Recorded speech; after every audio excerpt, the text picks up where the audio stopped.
Liverpool want to sign prolific 68 Melas striker alongside Ekitike. Liverpool eye Goncalo Ramos in search for new striker as summer transfer plans.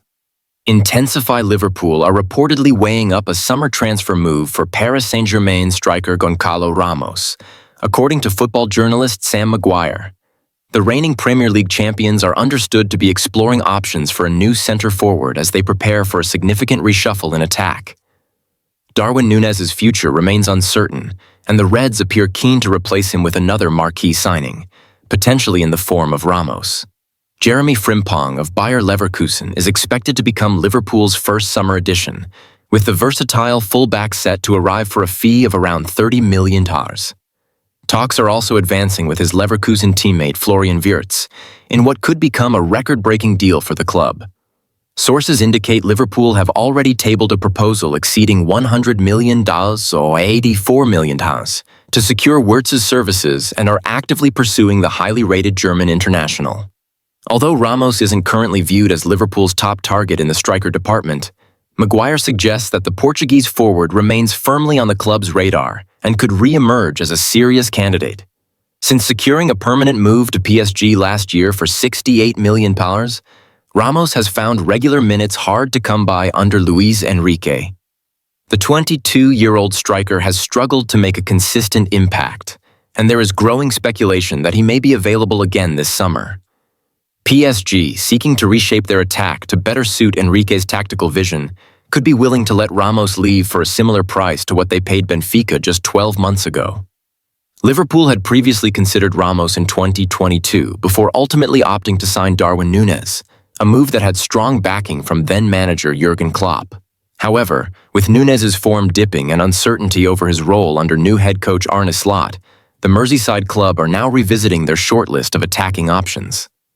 Among the alternatives, Hugo Ekitike of Eintracht Frankfurt has also been highlighted as a potential addition. According to Give Me Sport, the 22-year-old French talent could be acquired for a similar fee, around $100 million. £84 million. Liverpool view him as another possible long-term solution to bolster their attacking ranks. Major changes ahead as new signings near completion.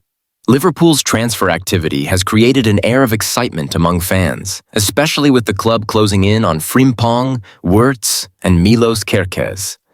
However, such high-profile arrivals are expected to result in several departures, particularly in midfield and attack. The arrival of Florian Wirtz, widely considered one of Europe's most coveted young stars, is expected to shake up Liverpool's attacking hierarchy. With the Reds believed to have beaten both Bayern Munich and Manchester City to his signature, anticipation is building on Merseyside. Supporters are already hopeful that the acquisition of Wirtz can help the club retain their Premier League crown next season. Harvey Elliott's future in doubt. However, Wirtz's imminent arrival may spell the end of the road for Harvey Elliott at Anfield.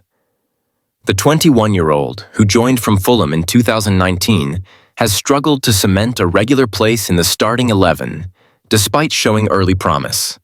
Elliott, who hails from Surrey, has made 147 appearances for Liverpool, scoring 15 goals and winning 6 major trophies during his time at the club. Yet under new boss Arne Slot, his role has become increasingly marginal. Despite showing flashes of brilliance, Elliott has found minutes hard to come by, especially in high-stakes competitions.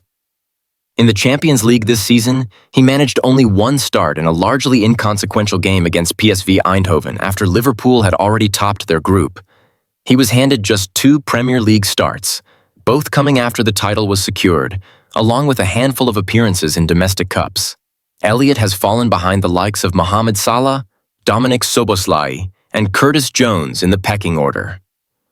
Wirtz, who plays in a similar role and already boasts nearly 200 senior appearances for Bayer Leverkusen along with 29 caps for Germany, looks likely to leapfrog Elliott in the squad hierarchy, given that players like Luis Diaz and Federico Chiesa are also capable of operating on the right flank. Elliott may need to seek opportunities elsewhere to avoid his development stalling. Last season under Klopp, Elliott made a career-high 53 appearances in all competitions, but that figure has almost halved under Slot, despite an uptick in his goal-scoring output. He recently dropped a significant hint that he is considering his future away from Anfield. Elliott attracting interest, potential sale could fund Wirtz deal clubs across Europe are reportedly monitoring Elliott's situation closely. When asked why he is so certain that Bruno Fernandes will remain at the club, Ruben Amorim responded confidently. "That's the challenge ahead. I want Bruno to stay. We're aiming to win the Premier League again, and for that, we need top-tier players with us." Fernandes recently committed his future to Manchester United by signing a new contract that runs until the summer of 2027 with an additional year option. Amorim continued. Despite his age, he's remarkably consistent, playing around 55 games each season. In terms of productivity, whether it's goals or assists, he contributes at least 30 every year. He's precisely the type of player we need, and we're not planning to let him go. The manager emphasized the club's control over the situation. "We're in charge here, and I believe he's genuinely happy. He gets the vision and is aligned with our goals. He's more than just a player. He's a true supporter of this club." That passion you sometimes see as frustration is actually a deep desire to succeed. People might criticize it, saying it's not ideal behavior for a captain, but for me, it shows how much he cares. Amorim ended with a firm stance. "This is the profile we want in our squad. He's not leaving. I've already told him that." However, Manchester United's recent failure in the Europa League final, which denied them Champions League qualification and a potential $100 million boost, has intensified pressure to generate transfer revenue. With a significant rebuild looming, tough decisions may be unavoidable. In the aftermath of the 1-0 defeat to Tottenham Hotspur in Bilbao, Fernandes himself addressed the growing uncertainty. Showing maturity and loyalty, he said, "I've always been upfront.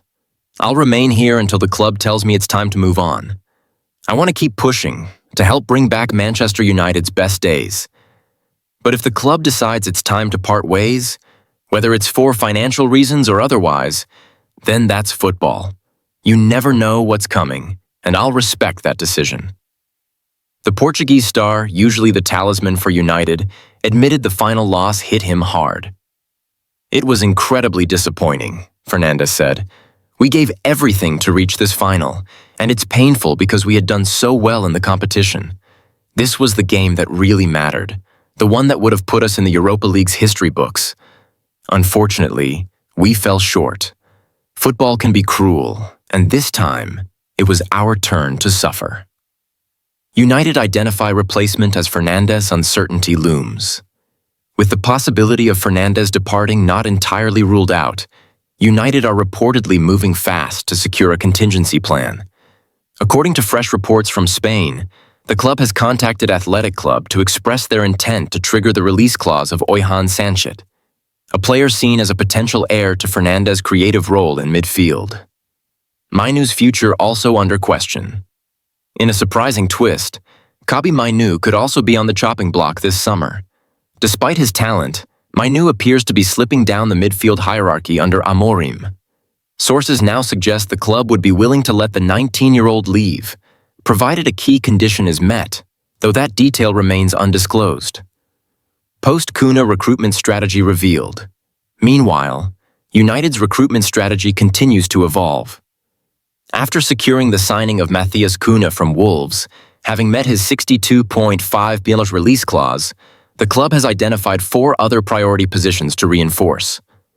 One of those includes bringing in another striker after missing out on top target Liam Delap, who is now expected to join Chelsea following their Champions League qualification. Cunha's arrival is a step forward, but with United finishing 15th and ending the season trophyless, the pressure is on to reshape the attack. Rasmus Højlund and Joshua Zirkzee failed to deliver consistently, and with Alejandro Garnacho, Marcus Rashford, Jadon Sancho, and Antony all tipped to exit permanently, United's forward line is in desperate need of reinforcements. United now eye Crystal Palace striker Mateta with Delap heading to Stamford Bridge. United are now turning their focus to Crystal Palace frontman Jean-Philippe Mateta. The French striker, widely regarded as unbelievable by observers, enjoyed a stunning campaign, scoring 14 Premier League goals and adding 3 more in the Carabao Cup. Most notably, He led Palace to their first ever FA Cup title, an achievement that further underlined his value. Last season, Mateta netted 16 goals in the league, proving himself one of the most reliable finishers in English football. Though his contract at Selhurst Park runs until 2027, that deal's length means his value could start to decrease after this summer. For United, that opens up a timely window to strike, and with a reported valuation of around 40 million, a deal could be both affordable and impactful. Unlike Delap, who is still seen as a developing talent, me